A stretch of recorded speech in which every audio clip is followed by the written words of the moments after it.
Roy Keane, the legendary captain of Manchester United and an icon of Irish football, is one of the greatest midfielders in history, a man who etched his name into every list of successes for both club and country. Over more than a decade wearing the Manchester United shirt, he won 7 Premier League titles, 4 FA Cups, 1 prestigious Champions League in 1999, along with numerous other English and international Super Cups. He wasn't just a player.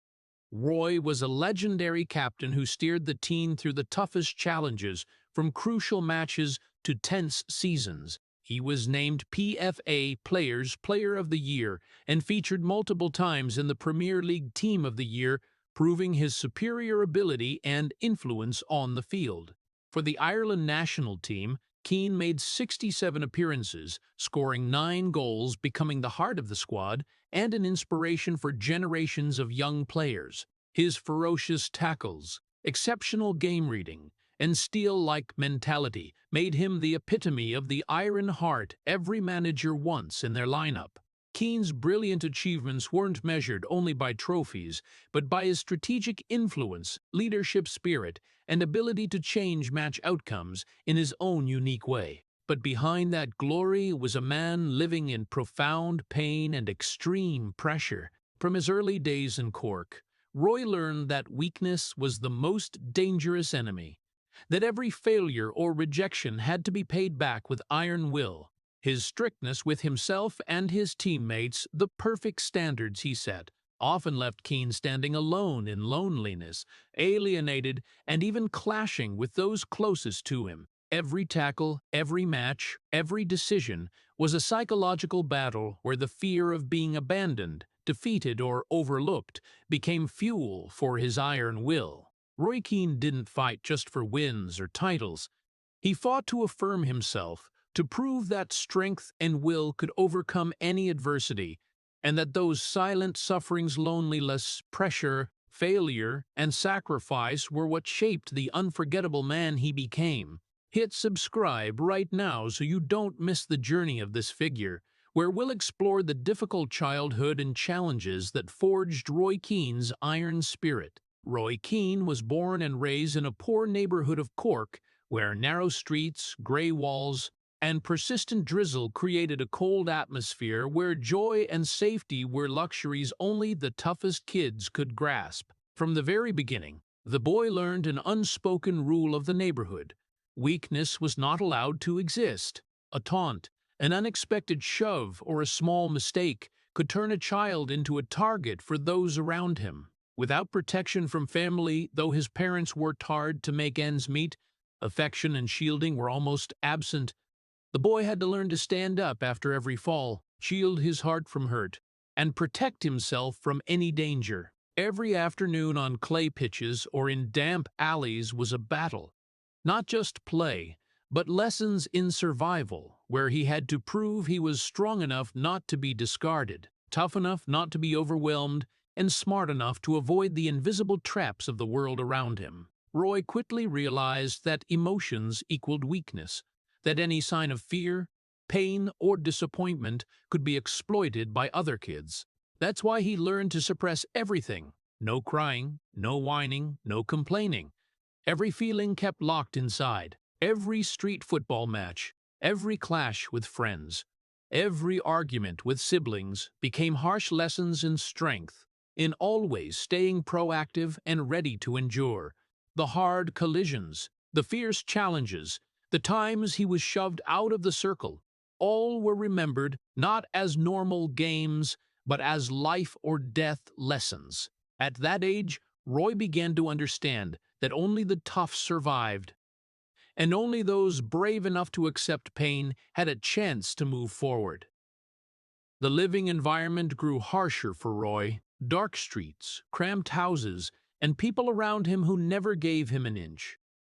There, vigilance and endurance weren't choices but necessities for survival. Roy learned to listen to the sounds of the neighborhood, observe people's eyes, and anticipate traps that might come.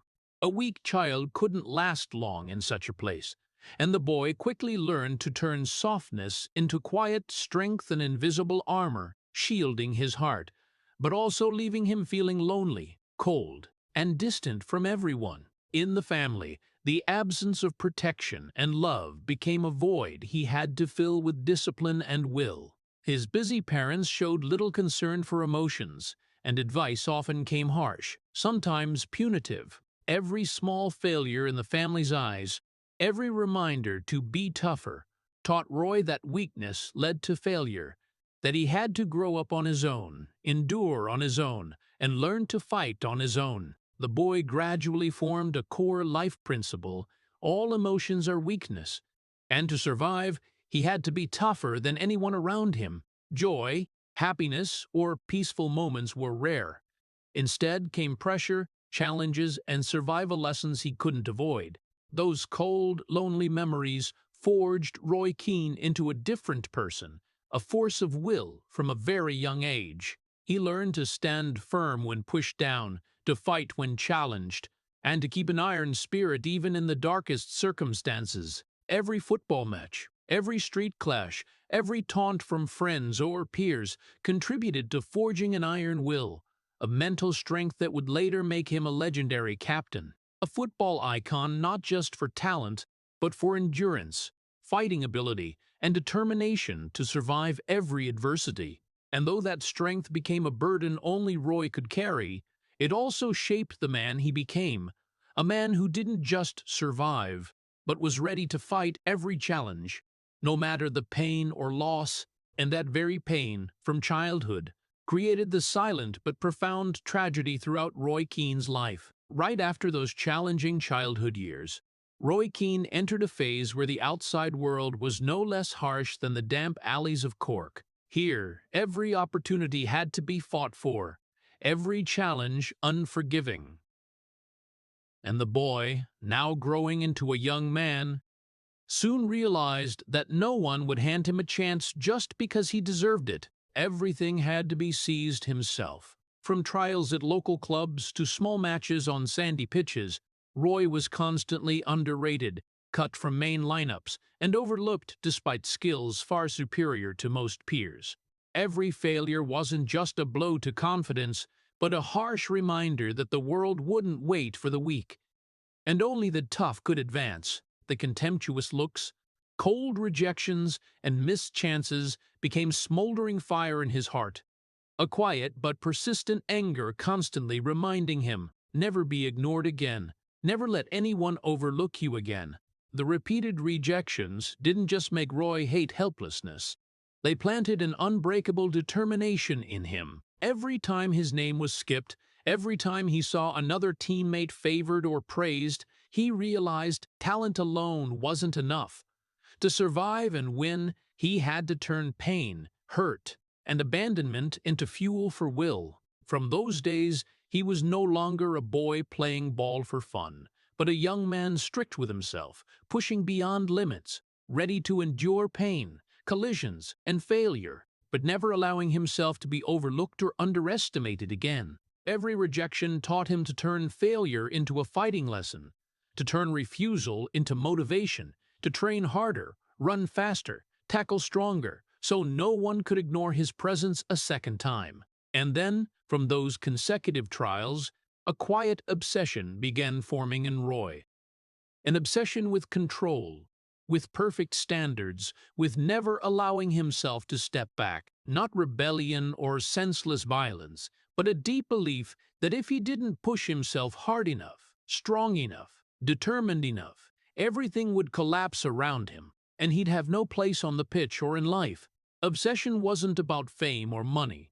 It was a mental survival instinct, where every training hour, every on-field clash, every small decision was calculated with one goal: never be overlooked, never be underestimated, never become expendable. It was from those days of rejection that Roy Keane began forging the iron spirit that would later make him a legendary captain, a man whom teammates, opponents, and managers alike respected not just for skill but for hardness, intensity, and unmatched resolve. The constant feelings of rejection, the doubting looks, and the belittling words reminded Roy that strength and will weren't just gifts, but responsibilities.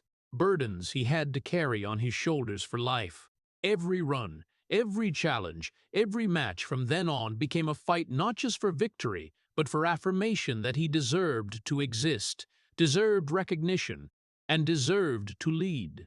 And it was that obsession, turning rejection into fuel, that transformed Roy Keane from an abandoned boy, an underrated child, into a football icon. A force of will anyone could see wasn't just in his legs or skills, but in his iron will and willingness to endure pain to the extreme, to become unbeatable on the pitch and in spirit. After those years learning that softness was weakness and rejection was fuel for will, Roy Keane stepped into the professional football world at Cove Ramblers, a modest but challenging club where he first tasted the feeling of a real opportunity. With every selection for training or a match, Roy clearly felt this was a step forward, a door opening to potential, but at the same time, every chance carried tremendous pressure. It was never pure joy. Instead, he felt the pressure to prove himself, to make no mistakes allowed, and to compete every second, every minute with his peers. In Roy's eyes, every goal, every touch, every pass had to be perfect, because one small error could instantly make him undervalued again, just as it had happened in the past. At Cove Ramblers, Roy wasn't a standout player right away.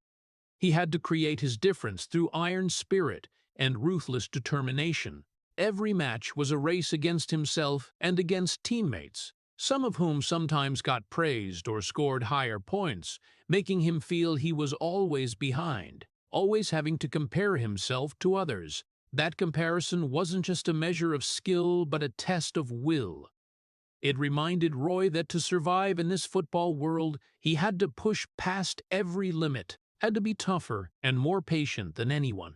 Every time he saw a teammate praised by the coach, trusted more, Roy felt the loneliness in his own effort and saw that success was still ahead, never enough, and he was never allowed to be satisfied with himself. The pressure weighed heavily not only from outside, from coaches or teammates, but from inside, from the quiet voice always reminding Roy, "Never be ignored again." That very voice drove him to focus, forced him to train extra hours, pushed him past every limit of body and mind, but at the same time created constant unease. Every time he played, Roy didn't feel the normal joy of a kid playing ball or a young player being celebrated. Instead, he went through extreme tension, disappointment when he fell short of his own expectations, and the fear of being overlooked or underestimated that always lingered like a ghost. Rare moments of joy, if any, were fleeting before the pressure and self-comparison returned, reminding Roy that this step forward, though progress, still wasn't enough to prove his true worth. Cove Ramblers was also where Roy learned an important lesson. Opportunity doesn't guarantee success, and success is never a stable state. Every match was a new challenge, every coach a different standard, and every teammate a rival he had to surpass, not just in technique, but in will. Roy watched those around him, other young players achieving small successes, getting praise, and felt the pressure multiply, because he knew that to stand out, to be remembered, to survive, he had to do more, endure more, and never back down. From those days there, Roy began building a survival blueprint. Every chance had to be maximized, every mistake turned into a lesson, and every failure repaid with double determination and effort. But at the same time, those years at Cove Ramblers were a tragic chain of days where loneliness and insecurity always walked beside him. No coach for Roy to lean on, no teammate truly sharing his inner burden. Everything was a challenge he had to overcome alone.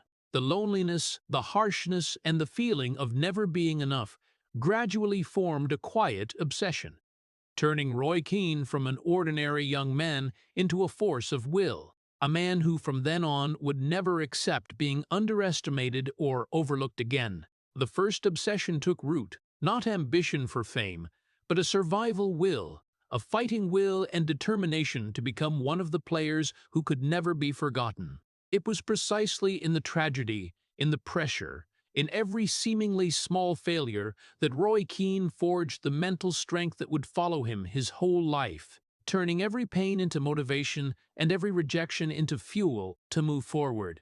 After the tense years at Cove Ramblers, Roy Keane moved to a new chapter in his career, Nottingham Forest, where everything became even harsher, where the will and endurance of a young man were pushed to the limit. Unlike Cork or the clay pitches where he once trained, Nottingham Forest pampered no player.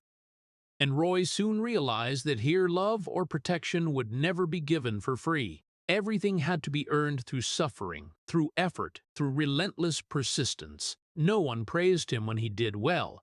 No one lifted him when he stumbled. Instead, there were harsh criticisms, unforgiving looks, and brutal lessons he had to absorb if he wanted to survive. Every training session, every match was a physical and mental test where Roy had to prove he could endure what others might overlook, that he deserved every minute on the pitch, and that if he showed weakness he would be discarded immediately. Discipline at Nottingham Forest was extreme. Manager Brian Clough didn't care about feelings, offered no comfort or encouragement. Every reminder, every training, every match was a chance for him to recognize his limits and surpass them, or be left behind. Roy learned to turn the harshness, the constant criticism, and the invisible pressure into motivation. He understood that love, recognition, and respect could only be earned through sweat, pain, and resilience. No one extended a helping hand.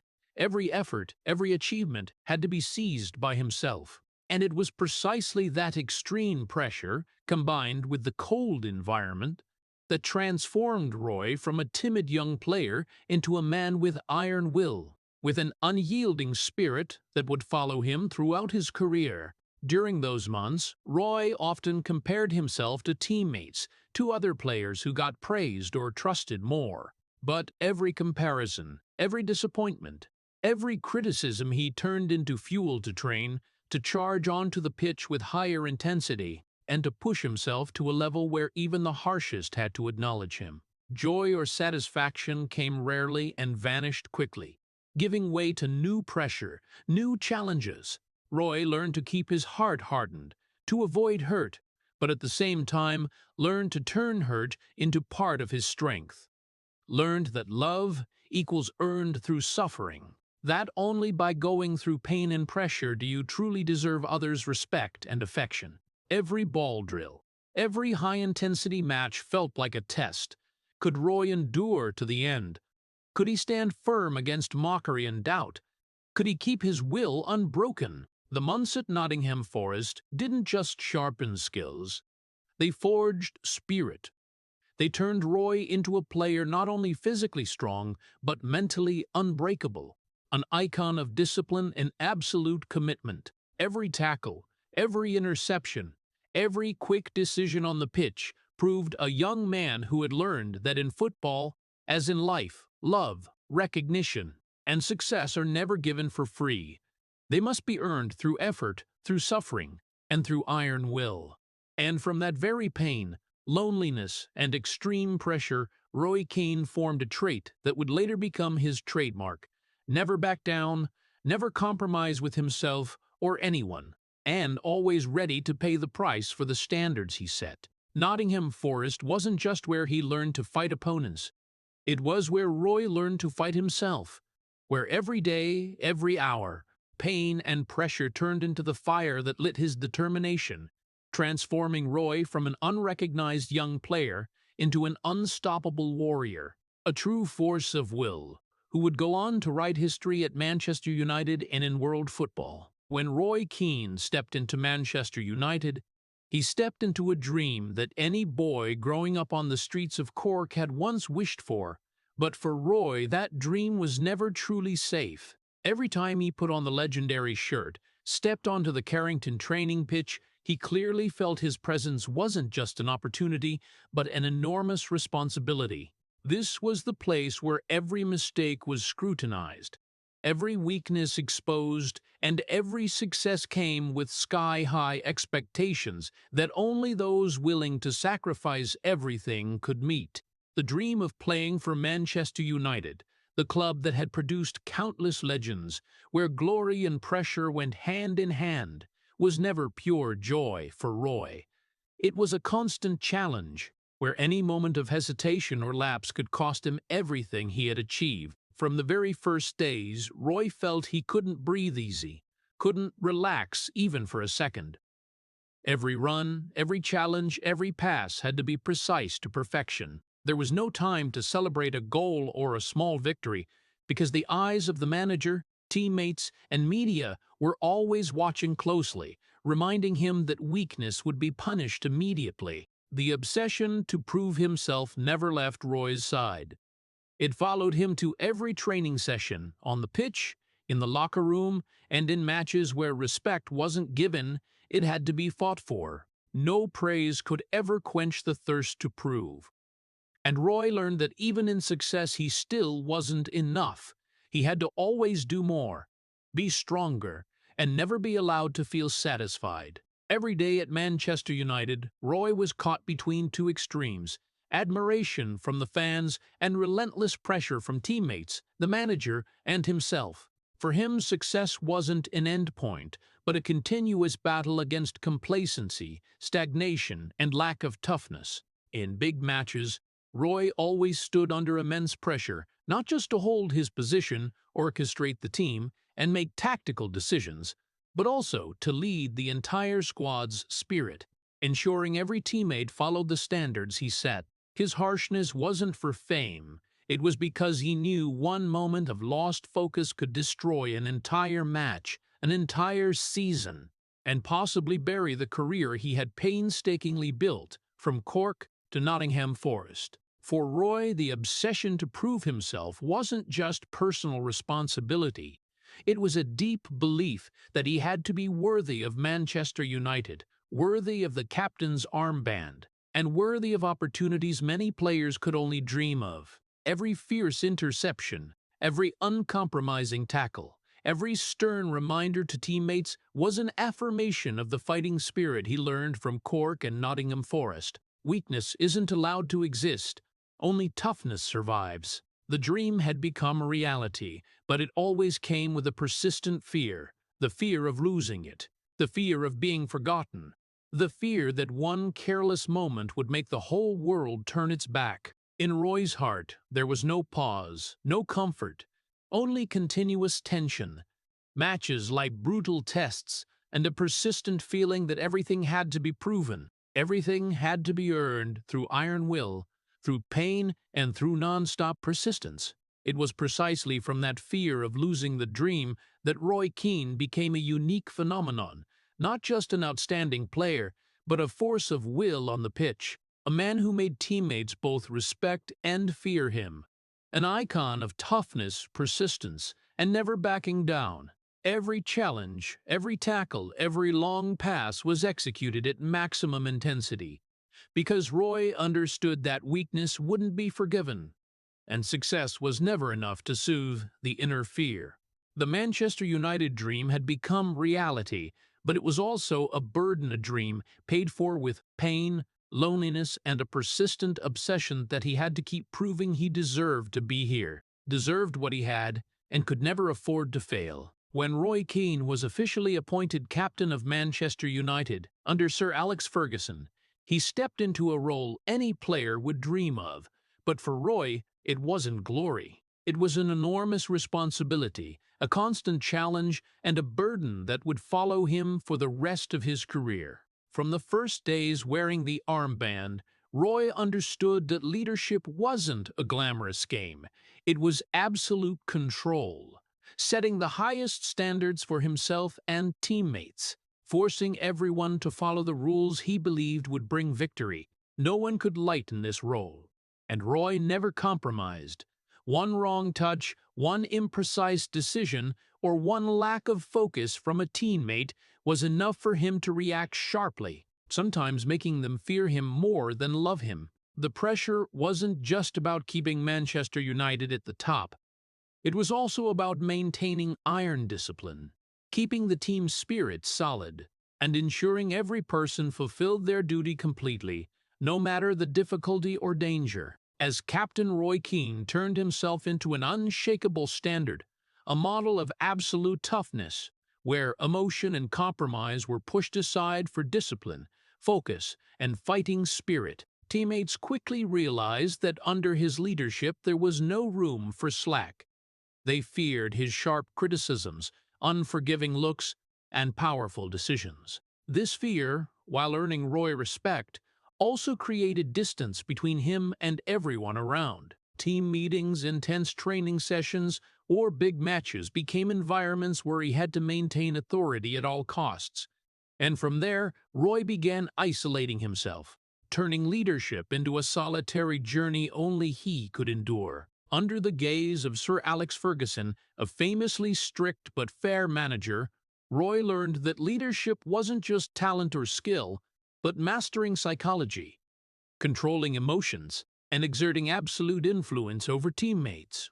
Every time he saw a teammate slacking, careless, or failing to meet standards, Roy didn't just remind, he sometimes shouted, making them feel heavier pressure than any external force. For Roy, this wasn't senseless cruelty. It was the only way to keep the team solid on the pitch and win crucial matches. Every shout, every cold look, every firm command proved the fighting spirit he learned from childhood and Nottingham Forest. Weakness isn't permitted, and toughness is the only way to survive and win. But leading through fear came at a cost. As Roy maintained absolute discipline, he gradually distanced himself from teammates, building an invisible wall between himself and everyone around. Training sessions were no longer chances to bond or share experience, but tests of endurance where every mistake was exposed. Respect mixed with fear made him realize power and affection rarely coexist.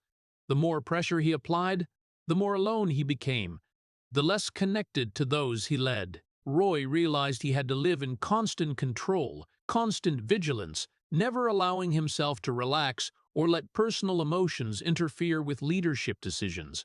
This pressure weighed so heavily that even in victory or lifting trophies, Roy could never truly feel joy. Success came with loneliness, and every win was just a breath in an endless chain of challenges. In big matches, especially decisive Premier League or Champions League clashes, Roy became the center of every eye and expectation. He didn't just fight for himself, but for the whole team. For Manchester United's reputation, for Sir Alex, and for those who had trusted him from the start. Every interception, every tackle, every long pass was executed with absolute focus. Any lapse could destroy the match, and he knew it.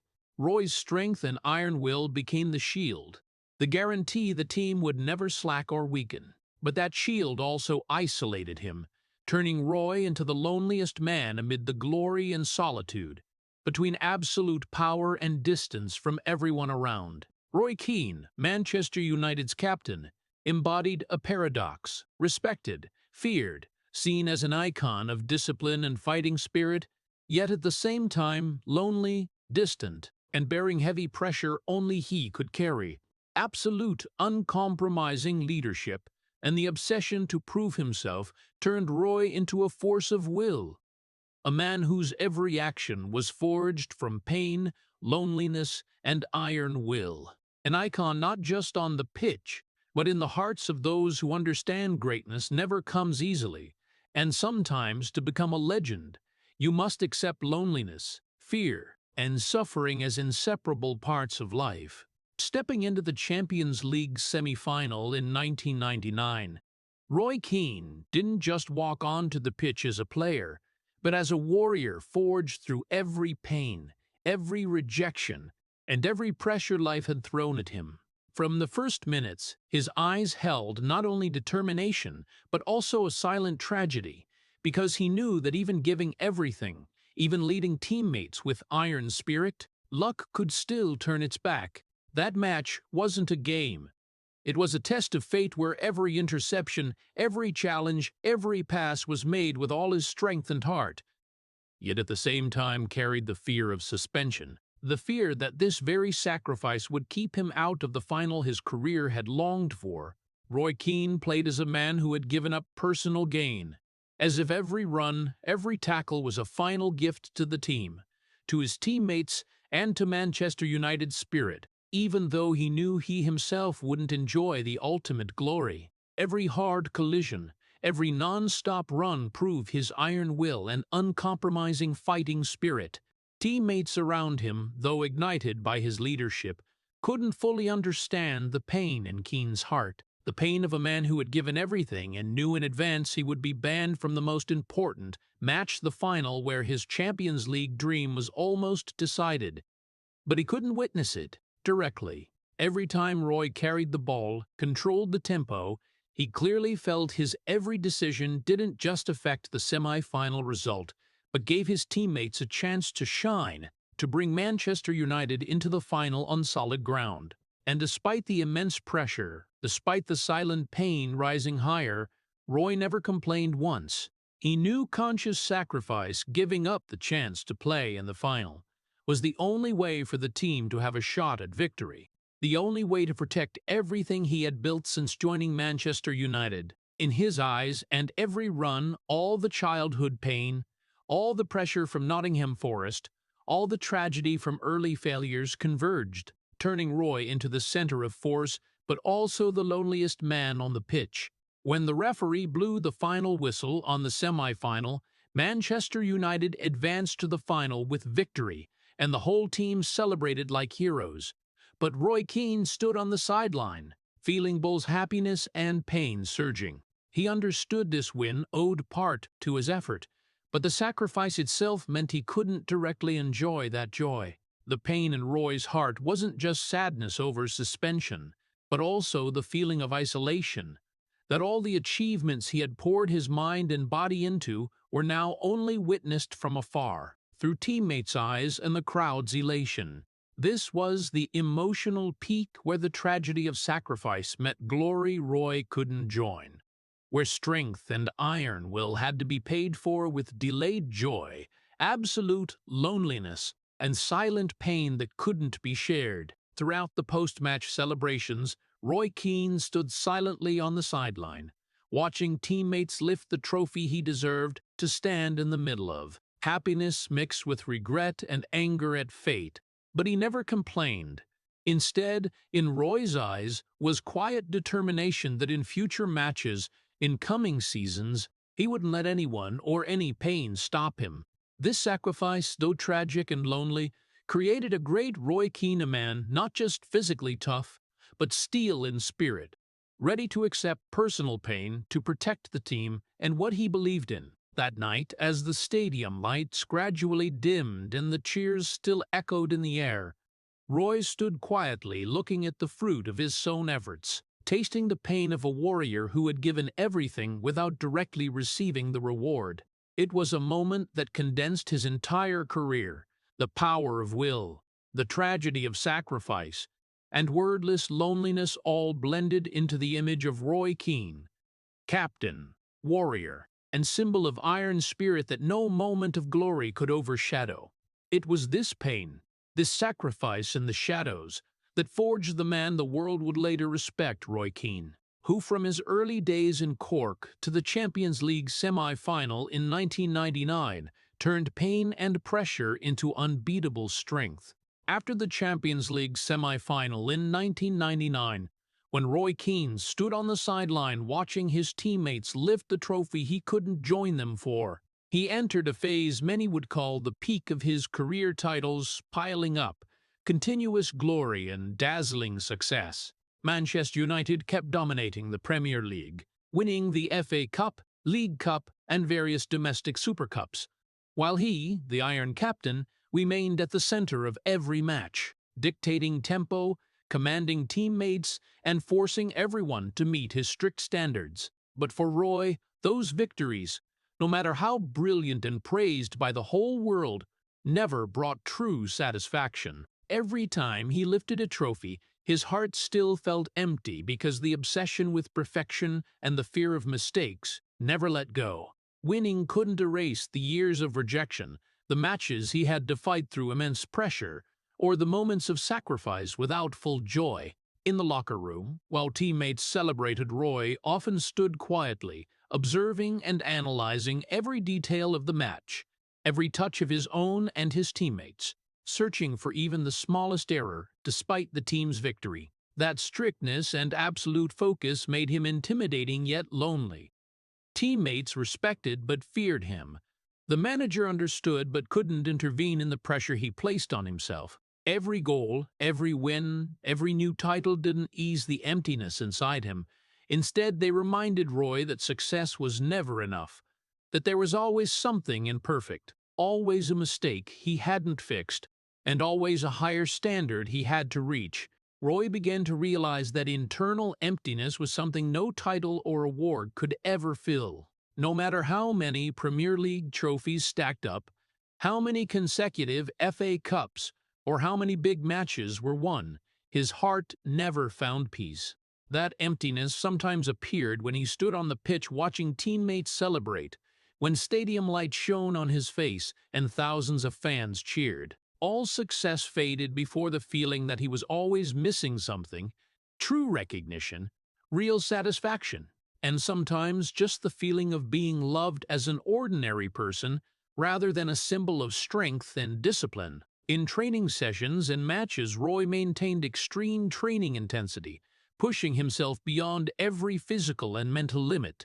But his heart, though strangely resilient, still felt the loneliness more clearly. Every time a teammate was praised, trusted, or shown, Roy felt both happy and stabbed inside because he knew he was responsible for every action of the team, every win, and any failure would be his fault, at least in his own eyes. Joy, if it came, quickly gave way to tension, to the feeling that it wasn't enough, that there were still shortcomings to fix, and the titles, no matter how brilliant, couldn't compensate for the pressures and sacrifices he had endured. Gradually, this emptiness became an inseparable part of Roy Keane. It wasn't just helplessness or lack of affection, but the realization that any victory was temporary, any title just a step on an endless road where he had to maintain absolute toughness, maximum focus, and iron will to protect the team, himself, and the standards he set.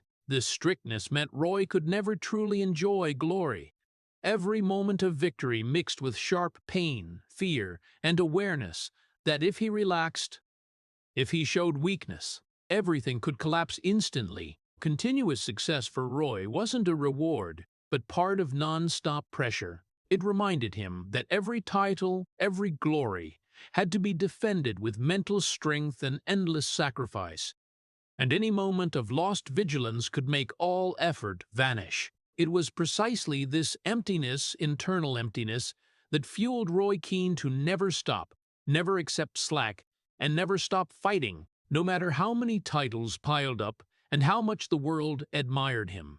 Amid the bright lights of glory and respect, Roy Keane stood alone, strong yet suffering, a warrior who sacrificed most of his personal joy and peace to keep Manchester United at the top, to protect his teammates, and to prove he deserved the captain's role. But at the same time, the emptiness, loneliness, and mental pressure never left, turning every victory into a tragic peak where pain and isolation always walked alongside glory. When Roy Keane had firmly established his position at Manchester United, not just as captain, but as the icon of iron will and absolute discipline, he quickly realized that his status and standards would never stand alone without leaving marks on those around him. From new teammates to more experienced players, everyone had to face an uncompromising man who forced them to follow the standards. He set a benchmark where the slightest slack or mistake would be paid for with sharp judgment, cold looks, and unforgiving shouts. Roy didn't demand from teammates out of personal pleasure or to show power, but because in his eyes, weakness would kill the team, destroy the hard-earned achievements, and make his own sacrifices meaningless. The pressure Roy put on teammates wasn't just about technique or fitness, but about spirit, attitude, and fighting will. A missed chance, a half-hearted tackle, or an imprecise pass could make him furious, turning the locker room atmosphere heavy and tense. Teammates no longer saw him as a companion, but as a living standard, A measure every action had to match. A harsh model no one dared violate. Many felt fear more than affection, and gradually Roy realized that his greatness, iron will, absolute leadership had broken relationships around him, isolating him in the very locker room that should have been a place to share victory's joy. Every time Roy showed his harshness, the whole team felt the tension spread. Sharp reminders, shouts, cold looks were tools to maintain discipline, but at the same time created an invisible distance between him and teammates. Some began to fear him, others kept distance, and a few became completely detached. Roy understood it, but couldn't change his nature. He had formed a survival standard from Cork, from the hard days at Nottingham Forest. Weakness isn't permitted, and every lapse is a chance for failure. That belief meant he never lowered demands, never loosened discipline, no matter the cost to relationships. In big matches, when Manchester United needed maximum focus, Roy turned harshness into a shield for the team. Teammates knew that under his pressure they had to reach peak performance, fight to the end, and follow tactics absolutely. But at the same time, his strictness and control obsession made Roy lonely. He stood between the glory of victory and deep isolation, where any connection with teammates risked breaking under standards too high, under no compromise, under iron will that allowed no weakness. Every time he shouted or pointed out a teammate's mistake was another reminder that greatness sometimes destroys relationships. And Roy himself, though respected, couldn't escape the price of that greatness. Loneliness, distance, and continuous pressure. Daily training sessions became challenges not just for fitness, but for spirit. Roy pushed himself and teammates to the limit, not only in speed, skill, or tactics, but in will. No one could relax in his presence. Every lapse was seen, every weakness exposed, every fierce tackle, every intense challenge.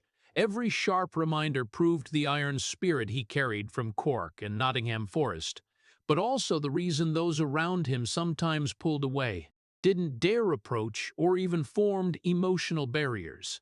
He became the leader in power and respect, but at the same time quietly isolated himself, where only iron will and private pain remained that no one could share. For Roy, this wasn't a choice. It was survival instinct and fighting nature. The harshness and absolute standards were what made him an outstanding captain, the foundation to lead Manchester United to countless titles, but at the same time they created irreparable distance from those he wanted to lead.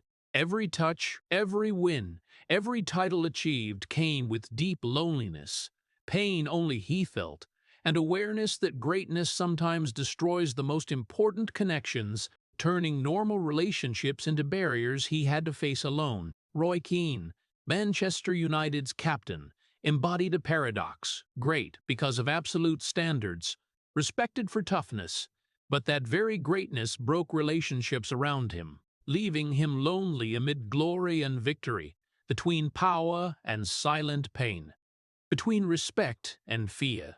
Greatness for Roy wasn't just titles or wins.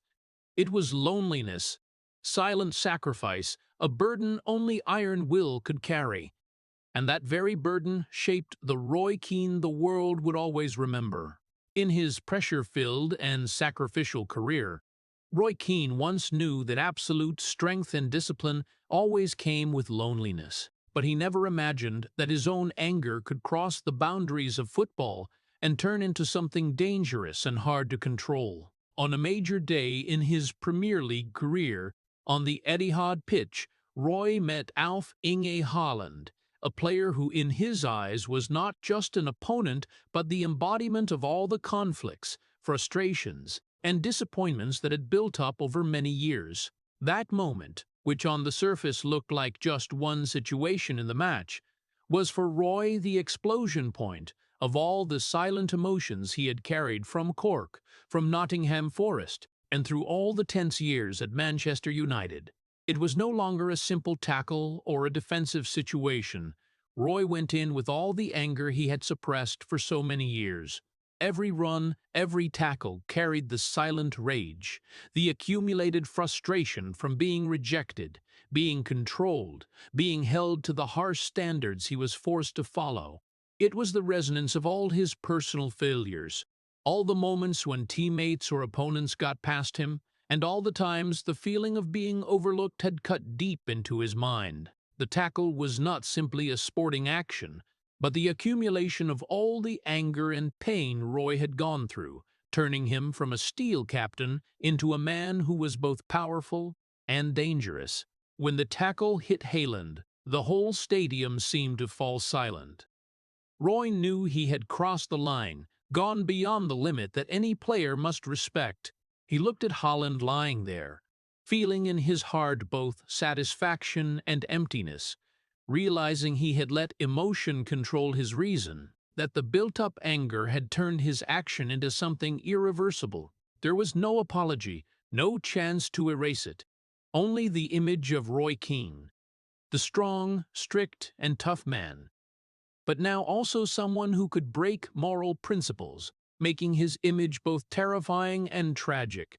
The incident with Haaland was not just a tackle, but a symbol of the loneliness, pressure, and accumulated stress throughout Roy's career. From Cork to Nottingham Forest, from Cove Ramblers to Manchester United, every failure, every rejection, every pressure and every sacrifice had built up and finally exploded in that moment. The image of Roy on the pitch was no longer that of a great captain, but of a man standing in the tragedy of his own anger, where every action has a price to pay. This crossing the line, although part of who he was, also marked an irreversible change. From now on, Roy Keane was not only a steel player, but also a symbol of strength that sometimes comes with darkness and danger. An image that made both teammates and fans both fear and empathize with him. After the tackle, Roy immediately faced the consequences, the punishment, the suspicious looks, the criticism from the press, and the change in how his teammates saw him. Everything was no longer simple as before. He realized that his strength, his iron will, and his strictness had created cracks in relationships, in his own image, and in his heart. Unable to return to the image of a fully beloved captain, Roy began to learn to accept that greatness always comes with its price: loneliness, distance, and the moments when he had to face the darkness within himself. From the Haaland incident, Roy Keane learned a painful but vital lesson. Absolute strength sometimes destroys the relationships around you and even yourself. But at the same time, that very experience also forged his will, strengthened his iron spirit, and made him more deeply aware of his responsibility to the team, to himself, and to all those who relied on him. It turned Roy from a captain who only led by power into a complex symbol where strength, pain, anger, and sacrifice created a man who was both great and tragic, both respected and feared. For Roy Keane, that moment, the moment when anger exploded, was not just an incident on the pitch. It was a condensed image of all his pain, pressure, and will, where every success, every sacrifice, and every tragedy converged to create a man the world would always remember, not only for his skill or victories, but for the person, the toughness, and the deep darkness he carried with him. The World Cup 2002 began with great excitement and hope, but for Roy Keane, it was also the time when the pressure, injustice, and dissatisfaction accumulated over many years exploded to the extreme. Ahead of him was an important tournament where any mistake could destroy Ireland's chances, where national honor and personal pride were at stake, but it was also where he had to face the painful reality. The leader he once trusted, manager Mick McCarthy, did not understand or share his views. The training sessions in Saipan became a tense battle, where Roy felt that every standard, every tactic, and every demand was not in line with how he saw discipline, training intensity, and professionalism. Roy not only saw the shortcomings in the manager's organization, but also realized that both the team and the coaching staff had overlooked important things, small details that decided whether the national team could achieve maximum effectiveness on the pitch.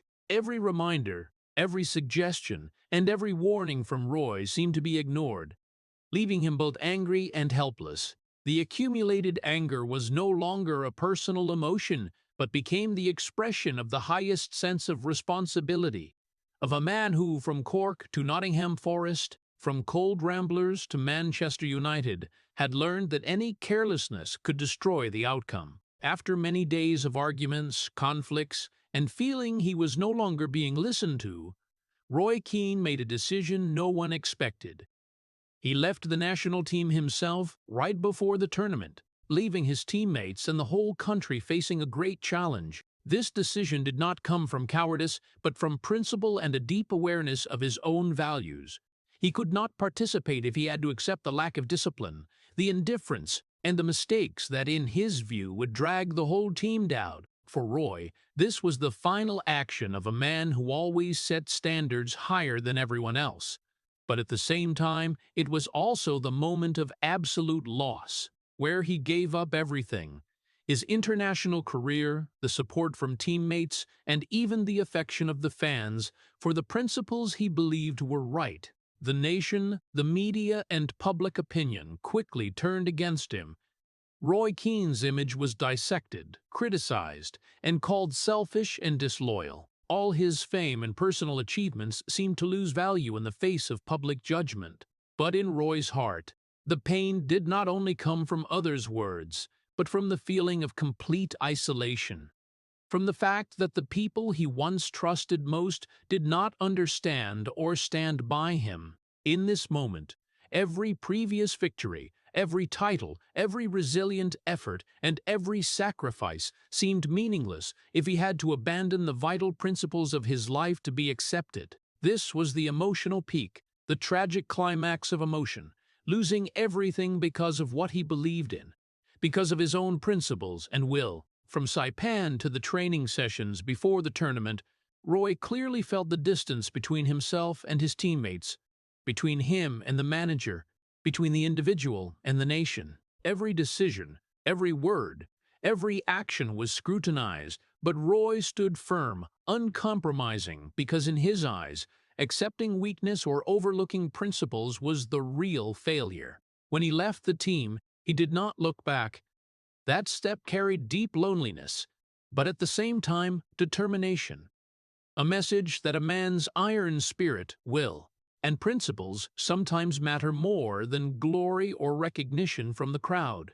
In the following days, the fierce public opinion did not diminish Roy's will. His heart was still in pain, but he had no regrets. This was a vital lesson. Sometimes, to keep your true self, to protect your own standards, a person must sacrifice everything, accept loss, face isolation, and endure the pain alone. This moment, the moment Roy walked away from the Ireland team, became a living symbol of uncompromising greatness, where pressure, loneliness, tragedy, and iron will converge to create a man the world would always remember. Roy Keane, the man who never compromised his principles, even when he had to pay with everything he once had. After many years of relentless dedication, leading and shaping Manchester United according to his own standards, Roy Keane entered a phase where he had to face one of the greatest pains of his career, leaving the club he had given his entire heart and spirit to. The conflict with Sir Alex Ferguson, the manager who had once been his mentor, companion, and the ultimate symbol of authority that Roy respected, had been simmering for several seasons before. Disagreements over team management, differences in views on discipline, and unresolved clashes gradually became so serious that Roy realized, even though he wanted to keep contributing, the relationship with the manager and mutual understanding had been broken. That feeling for Roy wasn't just personal disappointment. It was the sensation of being betrayed by the person he had once placed complete trust in, and at the same time, the feeling that he might have betrayed himself, betrayed the values, principles, and standards he had defended at all costs. Every day during those final weeks at Manchester United was an inner battle. Roy still fulfilled his responsibilities, still stood on the pitch with iron spirit, still commanded teammates and pushed everyone to the highest standards. But in every decision, every tackle, and every training session, he clearly felt the growing distance between himself and the manager, between him and teammates who once respected him. There was no proper farewell, no fitting tribute for everything he had sacrificed. All that remained was a cold and empty feeling, as if every value, every effort, and every title he had poured everything into wasn't enough to keep him there, or to earn the proper recognition. Roy realized this ending wasn't caused by opponents or fate, but by a chain of choices and conflicts he and the manager had created. The feeling of betrayal by Sir Alex, by Manchester United, by even his teammates, mixed with the sense that he might have betrayed himself, betrayed the values he had pursued from Cork, from Nottingham Forest, from the harsh early years. Every final touch, every last tackle in the red shirt Roy performed with profound loneliness, with the awareness that this might be the last time he stepped on the pitch for the club he had given every effort, every sacrifice, and every ounce of strength to lead. There was no grand farewell ceremony, no celebratory dinner, no 4 words of thanks. Manchester United continued to live on, continued to win. But Roy Keane, the Iron Captain, felt himself standing outside it all, pushed aside, and that very feeling of being left behind was a punch to his soul. In this loneliness, he felt the real tragedy. Greatness sometimes comes at the cost of solitude, distance, and broken relationships. The players he led, the titles he won, and the glorious seasons now felt distant because Roy was no longer there to experience them in the way he deserved. When he walked out of Old Trafford for the last time, Roy didn't look back, but in his heart, memories of every match, every win, every argument, and every sacrifice still appeared vividly. He recalled the intense training sessions, the silent clashes on the training ground, the sharp reminders to teammates, and all the moments that helped him build Manchester United into a Premier League dominating empire. But now all that remained was the emptiness of loneliness, the realization that absolute power and standards, though they made him a legend, were also what forced him to pay with attachment, friendship, and the joy of shared victory. This sense of loss, combined with years of non-stop fighting, turned Roy Keane into a lonely yet resilient man. A warrior who didn't just fight on the pitch, but also fought himself, fought loneliness and tragedy that greatness brought. He understood that sometimes to maintain standards, to protect honor, and to never accept weakness, a person must sacrifice relationships, accept being misunderstood, and stand alone, and that very sacrifice, though painful, shaped the Roy Keane the world would always remember. The Iron Captain, the icon of discipline and fighting spirit, a man whose loneliness and tragedy always walked with his greatness. In the moment he stepped away from the club, Roy didn't just leave Manchester United. He left the part of his life he had given everything to, left the expectations, the trust, and even the relationships built with sweat and blood. And though betrayed, though the feeling of being abandoned still lingered, Roy Keane knew that the very sufferings, sacrifices, and conflicts had created his absolute strength. And from here, he would keep moving, forward, a great, lonely man who never backed down, ready to face every challenge ahead. After leaving Manchester United, Roy Keane stepped into a new chapter many thought would be easier. But for him, life still allowed no rest. Football still occupied his entire mind, still the center of every thought and emotion. But now the role had changed. From Iron Captain on the pitch, he became a manager, advisor, and pundit, passing on the fighting spirit, iron will, and strict standards to young players, colleagues, and viewers. Every time he walked into the locker room at Sunderland or Ipswich Town, Roy no longer wore the red Manchester United shirt, but the strictness, discipline, and pressure he created remained intact, undiminished. He taught his players not just skills but spirit, endurance, and how to fight to the last drop. Something those who had worked with him understood, that for Roy Keane harshness was never a choice but his nature. As a pundit on television, Roy Keane kept his straightforward, sharp, and uncompromising style, showing no favoritism and never softening, even in front of colleagues, players, or audiences. Every comment, every analysis, every criticism came with absolute precision and decisiveness, earning him respect but also making many wary. For Roy, this wasn't showing power. It was how he maintained standards, ensuring truth, discipline, and efficiency always came first. He couldn't turn off that instinct, couldn't make it gentle or compromising. Harshness had become part of Roy Keane's DNA, an inseparable part, and sometimes made him lonely even in a crowd, even when succeeding in his new role. But in this new world, there was one place where Roy Keane didn't have to fight, where hardness, strictness, and absolute standards were no longer pressure to maintain. That was family. When he stepped into the house beside his wife and children, he was allowed to be a father, a husband, an ordinary person. There were no demands for perfection, no judgment, no scrutinizing eyes or harsh reminders. Only warmth, safety, and unconditional love.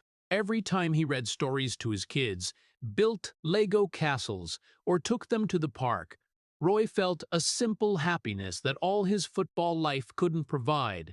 This was the only place he could breathe without tensing up, where pressure and loneliness were temporarily set aside, and where the sweat, collisions, and past pains no longer haunted him. Yet outside the walls of family, Roy was still the man who couldn't stop controlling, couldn't turn off his fighting instinct. As a manager or pundit, he remained tough, harsh, applying maximum pressure to himself and those around him. Sometimes, even with colleagues or new players, his blunt comments startled them, sometimes frightened them. But that was also how he protected his values, how he maintained the standards he believed would help teams or individuals progress. That harshness, though isolating him, was what kept Roy's identity and mental power alive, the fire that never went out, forging him even when he no longer played on the pitch. In the years after retirement, Roy Keane became the image of a man who never backed down, never stopped fighting, a warrior of discipline and will, even as the outer glory faded and reputation no longer needed proving like before. But at the same time, that very toughness made Roy understand that quiet moments and softness, family love, were the most precious part of life, where he was allowed to be human, to breathe, and to love. This was the hidden but beautiful tragedy of Roy Keane. On the football and television world, he was strong to the point no one dared challenge him. But only in his family's embrace did he find the safety and love he had searched for his whole life. Roy had learned that absolute strength, strictness, and no compromise, though they made him a legend, also came at a price: loneliness, pressure, and distance from those around him. But thanks to family, thanks to simple and safe love, he found a place to recharge strength, to keep fighting for what he believed was right, and to nurture the real person inside a man, strong yet capable of softness, tough yet knowing how to love. For Roy Keane, after retirement, life became a constant balance between unstoppable pressure outside the pitch and the only peaceful place inside family, where he was allowed to live, to be human, and to breathe without fighting. That is Roy Keane, the man who couldn't switch off, couldn't soften, but also the man who found salvation in simple moments and the unconditional love of family. Roy Keane wasn't born to be loved easily, nor was he born to live a peaceful life or fully enjoy everything he had built. From the damp streets of Cork, from the grueling matches at Cove Ramblers, through the months forging iron will at Nottingham Forest, to the years standing at the pinnacle of Manchester United, he learned that greatness comes hand in hand with suffering, loneliness, and loss, and that to reach the top you must be ready to pay the price with everything: relationships, peaceful moments, and sometimes even personal joy. Roy Keane, throughout his illustrious career, pushed everything to the limit: personal standards, demands on teammates, mental strength, endurance, and commitment to football. Every match, every title, every win was paid for with sweat, blood, silent pain, and profound loneliness, shaping a man whose depth of tragedy only those who truly understand can see. In his most glorious moments, Champions League 1999, stacked Premier League titles, consecutive FA Cups, Roy was never allowed to feel satisfied, never allowed to relax, and rare joy always quickly gave way to pressure and the relentless strictness he imposed on himself. His greatness came with an unbridgeable distance from teammates, from the manager, and sometimes even from himself. Every success became empty if not defended with iron will and non-stop effort. Looking back, Roy understood he lost much along the way: friendships, closeness, peaceful moments, simple joy in relationships that an ordinary man could enjoy. He lost them not because of inadequacy or weakness, but because he never accepted slack, never lowered standards, and pushed himself and everyone around to limits only the most extreme could endure. After leaving Manchester United, when stepping into the roles of manager and pundit, Roy still couldn't switch off his instinct for toughness and harshness. He remained blunt, remained severe, still applied maximum pressure on those around him, but at the same time, only in family beside his wife and children did he find the softness, peace, and unconditional love he had searched for his whole life. This was the only part of life where Roy was allowed to be human, allowed to breathe and allowed not to fight. The moments reading stories to his kids, playing ball, building Lego castles, or simply having family dinner became his salvation, where loneliness, pressure, and tragedy were temporarily set aside. But outside family, Roy remained an icon of strength and iron will, the man whose greatness and harshness isolated him, yet at the same time forged him into an irreplaceable legend. Every decision, every comment, every analysis on television or in the locker room carried the weight of years of suffering, failures overcome, and pressures only Roy truly understood. His greatness always came with loneliness, distance, and a sense of loss. And it was precisely this loneliness, these tragedies and non-stop challenges, that shaped Roy Keane unbeatable not just on the pitch, but in spirit. When looking back at his entire life, from the days he had to protect himself in Cork, through street matches, early failures, pressure at Nottingham Forest, glory and loneliness at Manchester United, to his years as manager and pundit, Roy Keane realized that the pain, sacrifice, and pressure he endured were exactly what formed his essence. He wasn't born to be loved easily, wasn't born to live peacefully. He was born to push everything to the limit, to endure, to fight, and to become an icon of will, strength, and greatness. For Roy, failure wasn't from lack of ability, but from setting standards too high, living with too much pressure, and never compromising with himself. Greatness doesn't come easily, and people like him, those who live by iron principles and unyielding will, often pay with loneliness, loss, and silent pain only they feel. Roy Keane's life stands as living proof of the tragedy, pressure, and sacrifice of those who place standards above all, but also as a mirror of greatness, will, and unyielding fighting spirit, a legacy not just to admire, but to learn from, feel, and draw inspiration. Roy Keane is the model of a man great not only on the pitch, but carrying a profound tragedy inside, a story of pain, sacrifice, and pressure few can fully understand. From his early days in Cork, where he had to protect himself, had to learn to turn weakness into strength, to the tense and harsh months at Nottingham Forest, where iron discipline, solitude, and suffering were his only teachers, Roy went through a journey where any moment of joy had to be paid for with extraordinary effort and determination. When stepping into Manchester United, the dream became reality while carrying an enormous burden.